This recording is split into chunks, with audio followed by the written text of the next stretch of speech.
Hello students. तो अभी इस क्लास में टॉपिक है कि एक थ्योरम हमें प्रूफ करनी है मैट्रिक्स पर। मैट्रिक्स चल रहा है 10+ स्टैंडर्ड मैट्रिक्स पार्ट 11 लिखा हुआ है। और इस थ्योरम के लिए तो खासतौर पे बता दें कि आप पार्ट 11 अगर आपको इसके पहले के पार्ट 10 और पार्ट 9 आपने नहीं देखे हैं तो ये थ्योरम आपको समझ में आने वाली नहीं है। ठीक है, अब पहले से जानकारी है सब चीजों की तो एक अलग बात है, लेकिन अगर आप फ्रेशर हैं तो आप डायरेक्ट इसे ना देखें। इसके पहले पार्ट 10 और पार्ट 9 में जो भी चीजें थ्योरम में यूज हुई हैं उनका डिटेल डिस्क्रिप्शन है, तो पहले उनको देखें। तो आइए देखते हैं थ्योरम क्या है। N E square matrix can be expressed, important theorem है और इस पर बेस्ड क्वेश्चन, मतलब थ्योरम भी और थ्योरम पर बेस्ड क्वेश्चन भी एग्जाम में पूछे जाते हैं। दोनों ही दृष्टि से इंपॉर्टेंट है। ठीक है, तो ध्यान से समझेंगे। तो N E square matrix can be expressed, यानी कोई भी स्क्वायर मैट्रिक्स है उसको हम एक्सप्रेस कर सकते हैं, रिप्रेजेंट कर सकते हैं। कैसे? As the sum of a symmetric and skew symmetric matrix. Symmetric and skew symmetric matrix. Theorem का मतलब समझ में आया आपको? वो कह रहा है कि कोई भी स्क्वायर मैट्रिक्स होगी, एनी स्क्वायर मैट्रिक्स, कोई भी स्क्वायर मैट्रिक्स होगी तो हम उसे रिप्रेजेंट कर सकते हैं एक सिमेट्रिक और एक स्क्यू सिमेट्रिक मैट्रिक्स के सम में। ये थ्योरम्स में स्क्वायर मैट्रिक्स क्यों आता है आपको मालूम है ना, याद है ना आपको, कि जो सिमेट्रिक मैट्रिक्स और स्क्यू सिमेट्रिक मैट्रिक्स हैं तो वो तभी पॉसिबल है जब मैट्रिक्स स्क्वायर हो। इसलिए तो मैट्रिक्स में सिमेट्रिक और स्क्यू सिमेट्रिक से रिलेटेड जो भी थ्योरम्स होंगी तो उनमें ये वर्ड लगा होगा स्क्वायर, क्योंकि स्क्वायर मैट्रिक्स के लिए ही ये डिफाइन है। अब आइए इस थ्योरम को प्रूफ करें। तो सिमेट्रिक क्या होता है और स्क्यू सिमेट्रिक क्या होता है आपको याद है? ठीक है, कि सिमेट्रिक मैट्रिक्स वो जो जिसमें रो और कॉलम सिमिलर होंगे, करस्पॉन्डिंग रो और कॉलम है ना, फर्स्ट रो फर्स्ट कॉलम एक जैसी, सेकंड रो सेकंड कॉलम एक जैसी, एंड सो ऑन। और स्क्यू सिमेट्रिक मैट्रिक्स में first row first column numerical value same लेकिन साइन अपोजिट। ऐसे सेकंड रो सेकंड कॉलम में क्या रिलेशन कि न्यूमेरिकल वैल्यू सेम लेकिन साइन अपोजिट। और साथ में स्क्यू सिमेट्रिक मैट्रिक्स में डायगोनल बेस पर 0 भी होता है। ठीक, याद है ना आपको? क्योंकि याद होना चाहिए तभी थ्योरम समझ में आएगी। है तो बहुत सिंपल थ्योरम। आइए देखें। तो हम एक स्क्वायर मैट्रिक्स लेते हैं, ठीक, बहुत छोटा प्रूफ है इसका। इसके पहले पार्ट 10 में आपने एक थ्योरम प्रूफ करी थी जिसका हमने कहा था स्टेटमेंट आप याद कर लेना क्योंकि वो बार बार यूज होगा। इसके पहले एक थ्योरम थी जिसमें आपने सीखा कि अगर कोई मैट्रिक्स है ए, स्क्वायर मैट्रिक्स है ए, तो अगर आप ए में ए का डैश निकालकर ऐड कर दो, ए डैश मतलब ए का ट्रांसपोज है ना। अगर एक मैट्रिक्स है ए तो ए डैश का मतलब उसका ट्रांसपोज, और ट्रांसपोज भी याद होगा आपको, रो और कॉलम इंटरचेंज कर लेते हैं है ना। फर्स्ट रो को फर्स्ट कॉलम की तरह लिख दो, सेकंड रो को सेकंड कॉलम की तरह लिख दो, इस तरह। तो थ्योरम क्या थी वो वाली जो इसके पहले हुई है कि अगर किसी मैट्रिक्स में उसके ट्रांसपोज को ऐड कर दिया जाए तो जो मैट्रिक्स आएगी वो हमेशा एक सिमेट्रिक मैट्रिक्स होगी। ठीक है ना। तो चलिए इसी बात से शुरुआत यहीं से कर देते हैं कि वी नो दैट, एक मिनट, तो let A is a square matrix. ठीक है, let A be a square matrix. Let A is a square matrix. Now, we know that आप इस थ्योरम को प्रूफ करने में उस थ्योरम के स्टेटमेंट की हेल्प ले लो कि we know that A plus A dash is always a symmetric matrix. ठीक है ना। इसके पहले थ्योरम में आप ये जान चुके हैं कि अगर आप a प्लस a डैश करते हैं तो हमेशा एक सिमेट्रिक मैट्रिक्स रिजल्ट में आती है। एंड और आपने उसी थ्योरम में सेकंड पार्ट में देखा था कि a minus a dash is always a skew symmetric matrix. ठीक है ना भैया, ये बात हम लोग को पता है कि a प्लस a डैश हमेशा एक सिमेट्रिक मैट्रिक्स होगी और a माइनस a डैश हमेशा एक स्क्यू सिमेट्रिक मैट्रिक्स होती है। और इसी बात का यूज करके हम अपनी इस थ्योरम को प्रूव कर सकते हैं। आप देखो ध्यान से, हमें करना क्या था, स्टेटमेंट समझ गए थे आप। वो कह रहा था कि कोई स्क्वायर मैट्रिक्स जैसे हमने ए नाम की ली है ना, उसे आप एक्सप्रेस करके दिखाओ। और कैसे एक्सप्रेस करके दिखाओ, एक सिमेट्रिक और एक स्क्यू सिमेट्रिक मैट्रिक्स के सम में। Symmetric matrix A plus A dash एक सिमेट्रिक मैट्रिक्स है, ठीक, और ए माइनस ए डैश एक स्क्यू सिमेट्रिक मैट्रिक्स है, ठीक है ना। ये सिमेट्रिक है और ये स्क्यू सिमेट्रिक है, ये हम लोग को मालूम है। और अगर हम इनको सम कर दें, अगर इनका सम कर दें तो हमें पता है दोनों साइड इक्वल नहीं है, हम ऐसे नहीं लिख सकते। क्यों?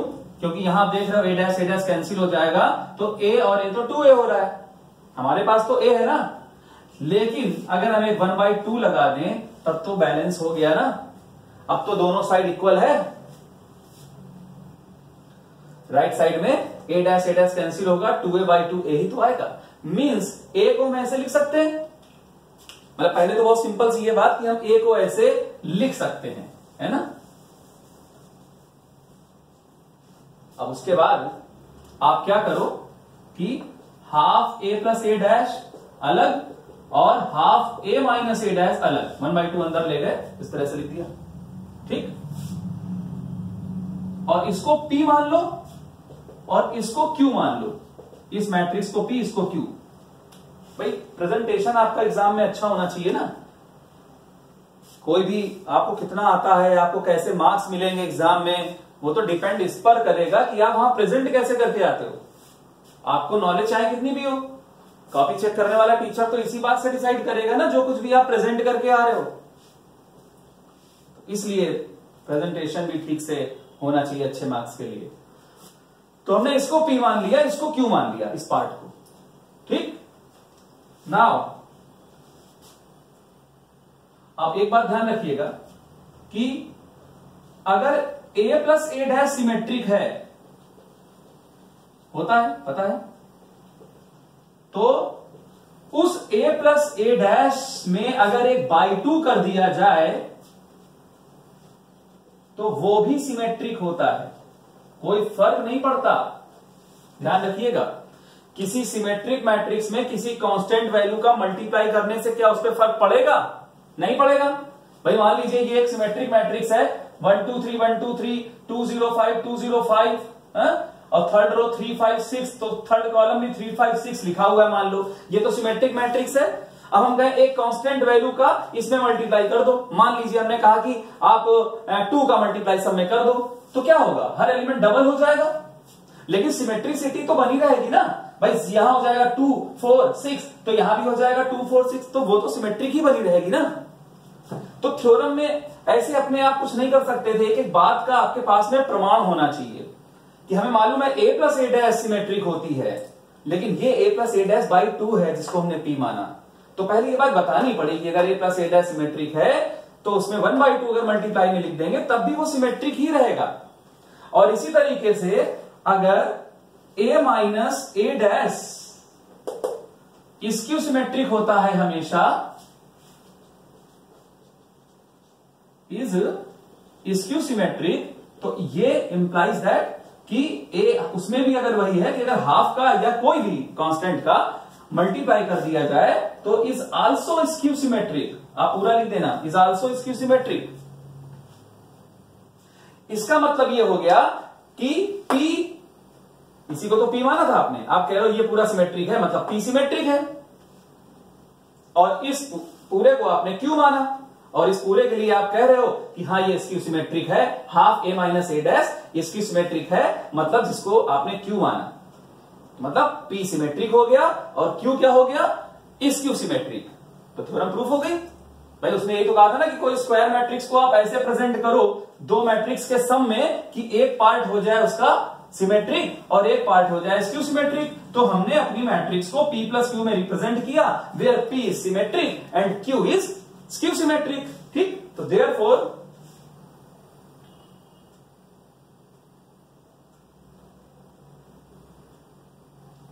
Half A plus A dash equal to P, ऐसे लिख दीजिएगा यहां पर, half A plus A dash equal to P is also, ठीक, ऐसे half A minus A dash equal to Q, ठीक, is also is Q symmetric. Okay, ठीक है, ओके। तो A equal to P plus Q, तो hence proved. और क्या लिखूं, एक मैट्रिक्स को ऐसे प्रेजेंट करना था कि एक पार्ट सिमेट्रिक हो जाएगी, स्क्यू सिमेट्रिक, तो थ्योरम प्रूफ, ठीक हो गया। और आप इस थ्योरम से ये चीज सीख लो, अच्छे से याद कर लो, क्योंकि क्वेश्चन में यूज होगा डायरेक्ट, कि अब ऐसे ही आपको क्वेश्चन भी दिया जा सकता है कि एक मैट्रिक्स दे देगा, ये तो चलो थ्योरम थी तो सब जनरल लैंग्वेज पे प्रूफ किया गया, एक अननोन फॉर्म में प्रूफ किया गया, लेकिन अब क्वेश्चन में आप डायरेक्ट इसके स्टेटमेंट को यूज करने वाले हो, तो इस थ्योरम के ही स्टेटमेंट को याद कर लो भाई। एक तो ये याद रखना है कि A प्लस A डैश हमेशा सिमेट्रिक होता है और A माइनस A डैश हमेशा स्क्यू सिमेट्रिक होता है। और आप साथ में ये भी याद कर लो कि अगर आपको एक मैट्रिक्स दी जाए, मान लो एक न्यूमेरिकल क्वेश्चन दिया जाए, एक मैट्रिक्स दे दे, उसकी वैल्यू दे दे आपको, ठीक, कोई मैट्रिक्स दे दे और कहे express this matrix as the sum of a symmetric and a skew symmetric matrix, तो फिर आप क्या करोगे, आपको उसी मैट्रिक्स की नीड है जो दे रखी है और किसी चीज की नीड नहीं है। आप उस मैट्रिक्स को A मानकर A plus A dash by 2 ये निकाल लेना वैल्यू, जिसे P कह देना, और उसी दी गई मैट्रिक्स A की हेल्प से A minus A dash by 2 का रिजल्ट निकालकर उसे Q से रिप्रेजेंट कर लेना, और वो P और Q ही आपके आंसर होंगे।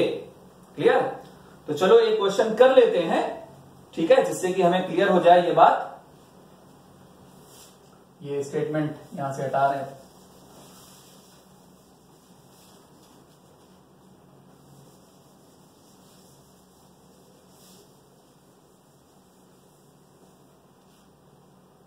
चलिए क्वेश्चन करते हैं।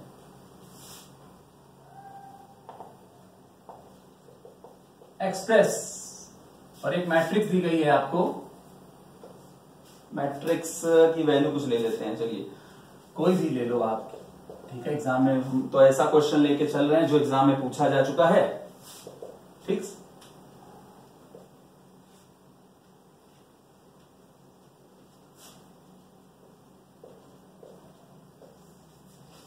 ये बाकी कोई भी दे सकता है, आपको तो मेथड सीखना है, ठीक है भैया। तो ये आपको एक मैट्रिक्स दे रखी है और कह रहा है express this as a sum of a symmetric and skew symmetric matrix, ये हमारा क्वेश्चन है, ठीक भैया। कि ये जो आपकी मैट्रिक्स दे रखी है, इसे आप एक सिमेट्रिक और एक स्क्यू सिमेट्रिक के सम में रिप्रेजेंट करिए। तो अब जो थ्योरम अभी प्रूफ करी थी, उसको जानने के बाद आपको कोई मेहनत करने की जरूरत नहीं है, ठीक है। जो मैट्रिक्स दे रखी है उसको आप A एज्यूम कर दो,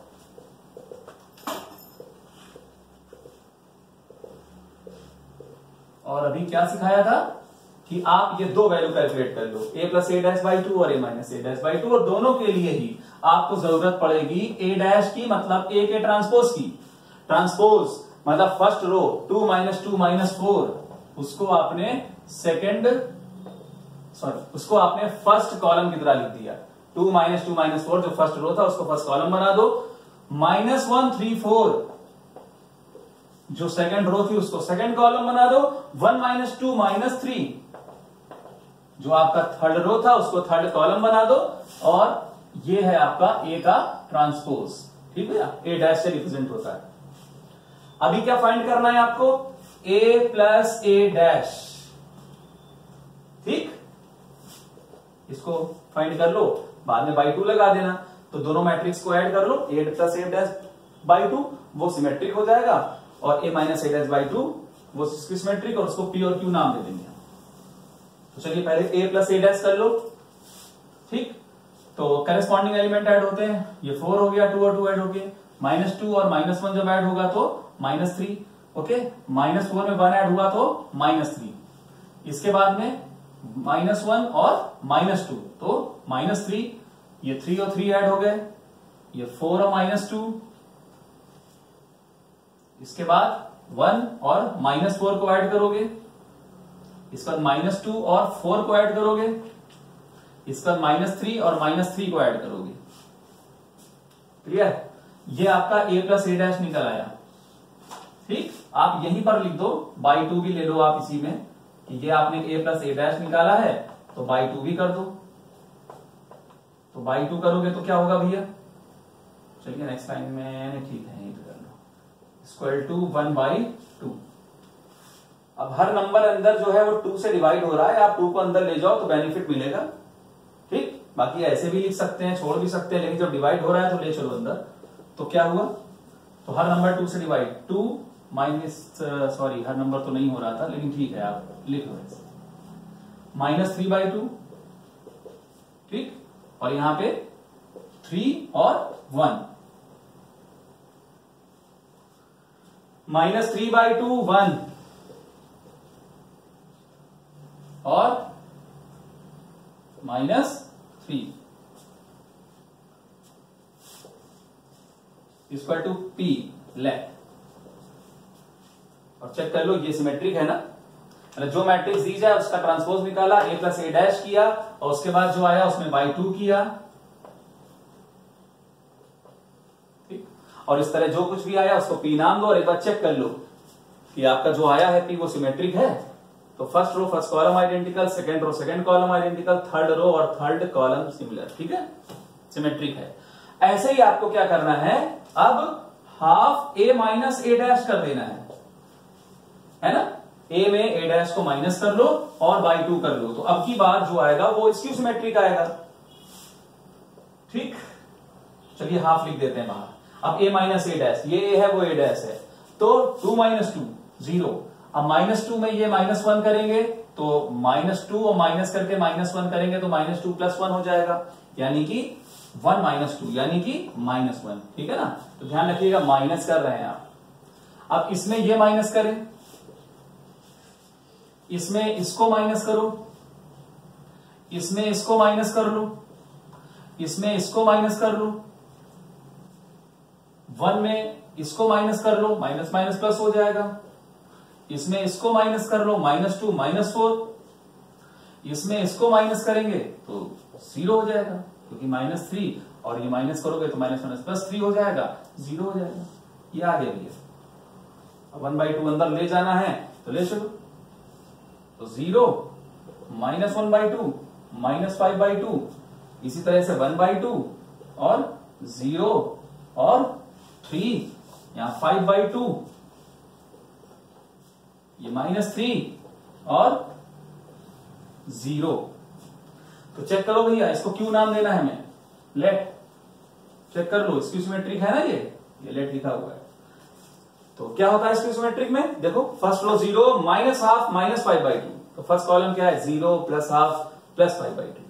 ऐसे ही second row ½ 0 3, second column -½ 0 -3, third row 5/2 -3 0 +5/2 -3 0, और ये थर्ड कॉलम है माइनस का 5/2 +3 0, ठीक है। तो ये स्क्यू सिमेट्रिक मैट्रिक्स है, आप जानते हो, और डायगोनल में 0 0 होता है स्क्यू सिमेट्रिक में, है ना।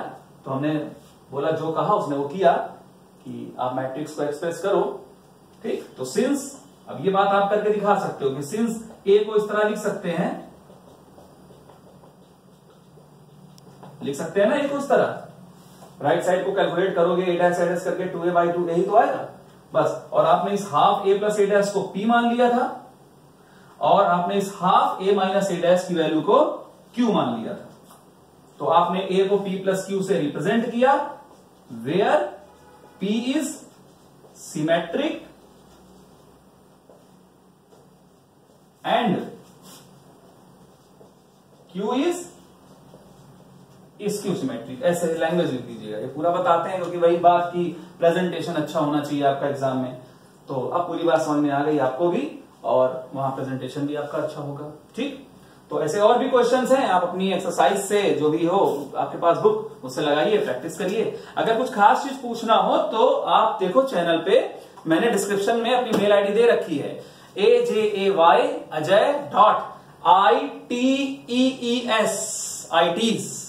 ajay.itees@gmail.com। तो अगर कोई क्वेश्चन है जो आपसे सॉल्व नहीं हो रहा है, कोई और डाउट है या फिर जो क्लास में आपको बताया गया उससे संबंधित कोई डाउट है तो फिर आप मेल करो, आपको रिप्लाई मिलेगा। ठीक है, थैंक यू।